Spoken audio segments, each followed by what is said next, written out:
It's been 2 full years since Wazamonogatri was released. Let that sink in. This is the longest wait we've had for a new Monogatari season since Bakemonogatari to Nisei Monogatari.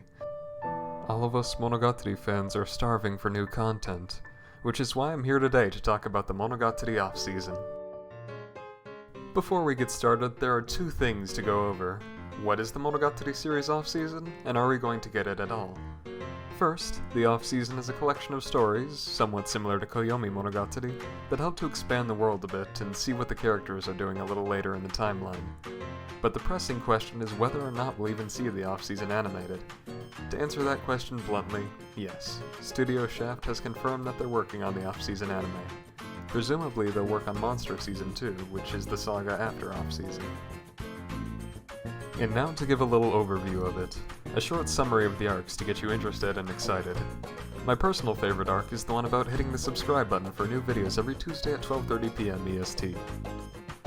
The first novel in the off-season is called Oroka Monogatari, and it contains 3 arcs. The first arc is called Sadachi Fiasco, and it's a continuation of Sadachi's story after Owari Monogatari, and mainly talks about where she went after Sadachi lost and what she's doing. The next arc is called Tsuruga Bonehead. This one's about the left arm of the Rainy Devil that should have gone missing with Numachi, but popped up again, causing Kanbaru and Ogi to investigate. The final arc of this novel is called Tsukihi Undo. Tsukihi catches Yotsuki moving when she thought no one was around, and our favorite Shikigami has to try and convince Tsukihi she's a magical girl possessing the doll. The next novel in the off-season is called Wazamonogatri, which technically has 4 arcs and some new characters. The starting point of this novel is a short fairy tale called Cruel Fairy Tale Princess Fair, which tells the story of a princess who gets inflicted by a curse that ruins her entire kingdom. The next arc continues this story, so to speak, Acerola Bon Appetit being its name.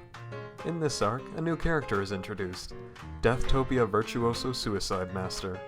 This new character is a vampire, and she tells the story of how nearly 600 years ago, she turned the cursed Princess Acerola into Kiss-Shot Acerola Orionheart under blade. After that comes the arc Kaden Ogre. It tells the story of Kaden going into the mountains to try and find herself, and meeting Shinobu on her journey. The final arc of this novel is called Tsubasa Sleeping. It's a story told to Meme Oshino by Hanekawa while she was traveling the world, about how she met and teamed up with Dramaturgy of all people in Germany.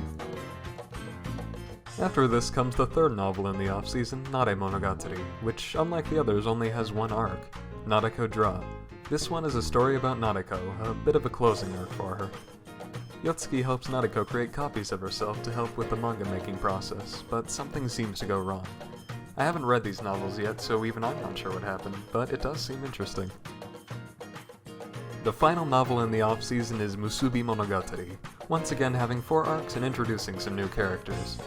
This novel takes place later in the timeline, about 5 years later. Araragi has followed in his parents' footsteps to become a police officer, but the department he works at was set up by none other than Izuko Gaien.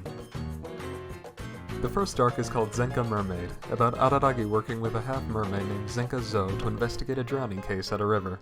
By the way, this novel is about Araragi taking on cases with his co-workers in this department. The next arc is Nozomi Golem, about Araragi and his golem co-worker Nozomi Kizashima investigating a case about some oddity attacks at Naoetsu High. The arc after that, Mitomi Wolf, is about a werewolf named Mitomi Saizaki, talking about what it was like being Tsubasa Hanekawa's bodyguard. The final arc is, in my opinion, perhaps the most interesting. It's an arc called Suzuda Human, about the human chief of the department, but from what I've read it seems to be about Araragi's relationships. The one I'll point out, however, is that his relationship with Senjugahara seems to have gotten a bit rocky, but it ends with the hint that a marriage might take place sometime soon. So yeah, that was a little overview and summary of what to expect from the Monogatari series off-season. I know I'm certainly excited for it. In the meantime, feel free to like or comment, or even subscribe if you're feeling daring.